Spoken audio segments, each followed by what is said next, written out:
Merci en pile.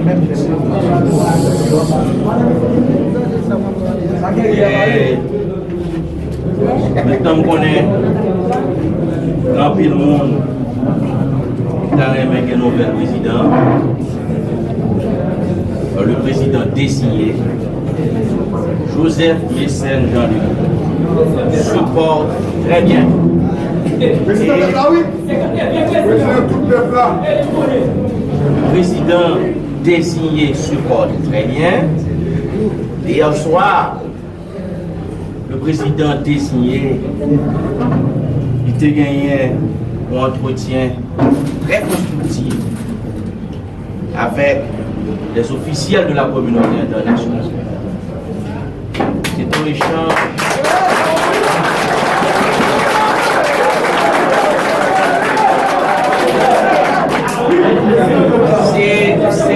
C'est une conversation qui a duré plus d'une heure, entre 9h30 du soir et presque arrivé dans 10h30. Et il répétait encore la conversation de gagné avec ces officiels de la communauté internationale, sa décision, son engagement de servir ce pays, notre pays, à titre de président provisoire. Et il dit la conduite de transition selon la feuille de route paraphée par les différentes forces de l'opposition et de la société civile. Alors, c'est un président qui fonctionne, c'est un président désigné qui commence déjà à assumer ses responsabilités, même s'il peut installer dans le palais national pour capable de remplir les fonctions.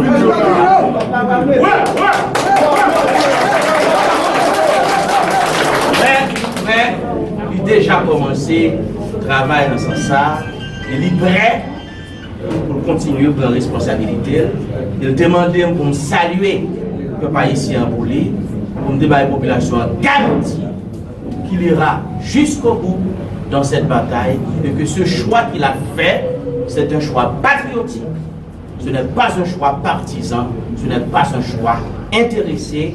Comme il l'a dit dans son discours, il accepte de servir son pays, notre pays, à titre de président provisoire de cette transition de rupture, parce que justement, ce sera une transition particulière, différente de toutes les autres transitions qu'on a eues dans le temps.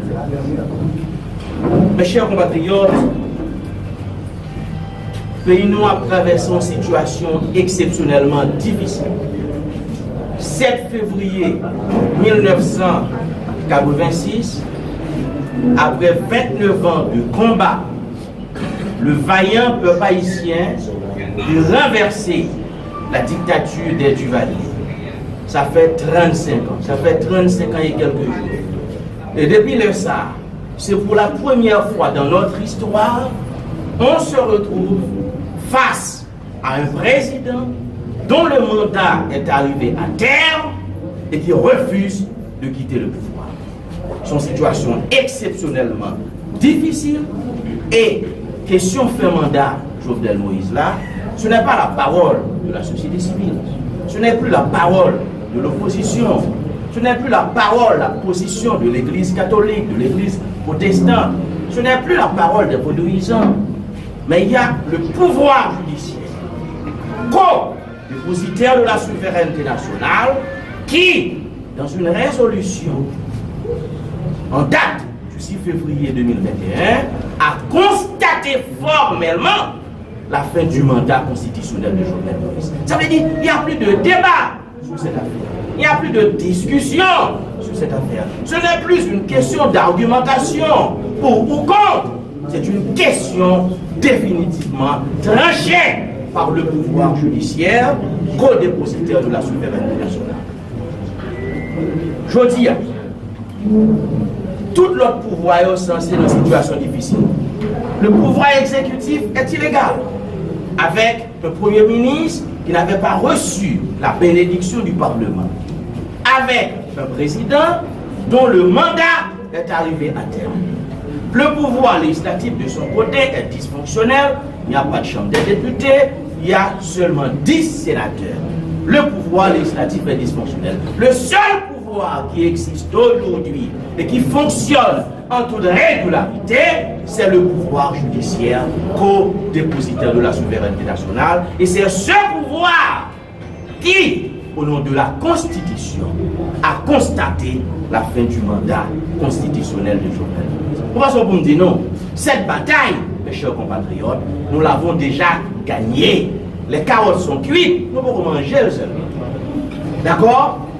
C'est fini. C'est-à-dire que son aide, Jovenel Moïse, qu'a fait rebelle par rapport à la loi. Ouais? Mais ce n'est plus un chef d'État constitutionnel avec un mandat régulier. C'est un homme qui a choisi de s'approcher au pouvoir en dehors de la Constitution et des lois de la République.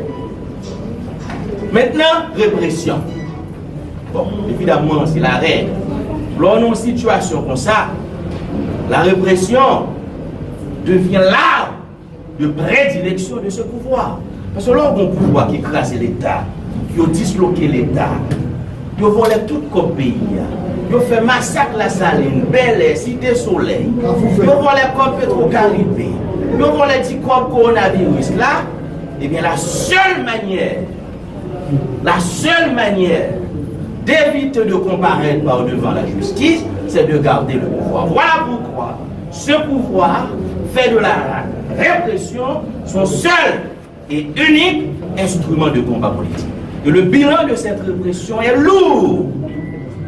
Pendant le mandat de Jovenel Moïse, avant 7 février, avant le mandat défini, bien sûr, nous gagnons plus de 350 citoyens qui mourent assassinés dans des massacres d'État perpétrés à la Saline, à Cité Soleil, au Pont-Rouge, à Bel-Air, à Cafoufet.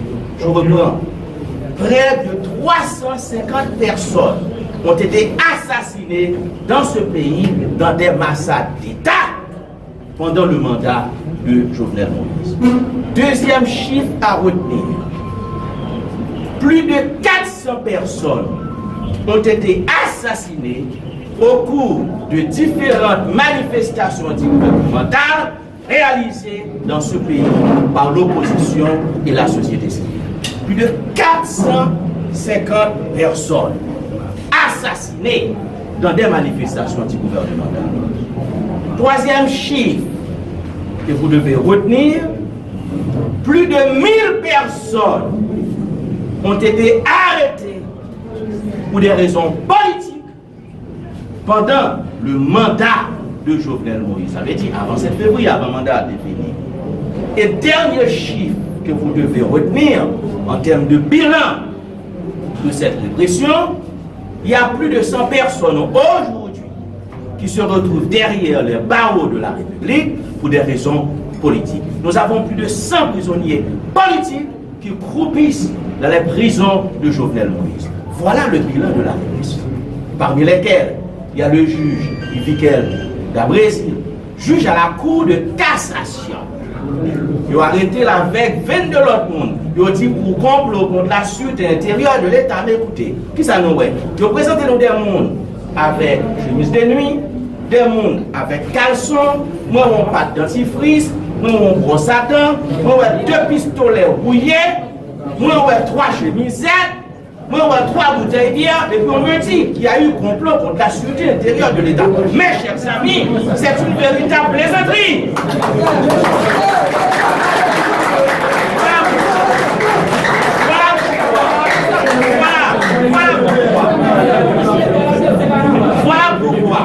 Voilà pourquoi l'opposition politique, voilà pourquoi l'opposition exige la libération du juge Ivikel d'Abrésil, la libération de tous les prisonniers politiques. Marie-Antoinette Gauthier, Marie-Louise Gauthier, Louis Buteau, Arnel Bélizère, Kili Babas. Nous exigeons la libération de tous les prisonniers politiques. Et c'est là que la communauté internationale doit comprendre le comportement de l'opposition. Vous ne pouvez pas dire, vous voulez accord inclusif, je parler avec l'Union européenne, alors que vous avez un président dont le mandat est arrivé à terme, qui refuse de quitter le pouvoir. Vous ne pouvez pas dire, vous voulez accord inclusif avec autant de prisonniers politiques. Ce n'est pas possible. Voilà pourquoi nous le redisons. La seule solution, étant donné que nous sommes une opposition républicaine, la seule solution, c'est la mobilisation. C'est la mobilisation pour faire respecter la Constitution. C'est la mobilisation pour pouvoir installer le plus vite possible le juge Joseph Mécène Jean-Louis, que nous avons choisi pour diriger cette transition. C'est la mobilisation pour casser ce système d'exclusion mis en place dans ce pays depuis le 17 octobre 1806, date de l'assassinat de l'empereur. Il faut casser ce système d'exclusion. Pendant la population n'a pas d'école, pas de route, pas d'hôpital. Mandat Jovenel Moïse fini, 8 février, ils vont arrêter le présidentiel et puis on est 18 millions de dollars américains pour faire la proche. Mandat fini, mandat fini, il n'est pas président encore, il n'est pas président encore, il n'y a pas de route, il n'y a pas d'école, il n'y a pas d'hôpital, il n'y a pas de rien.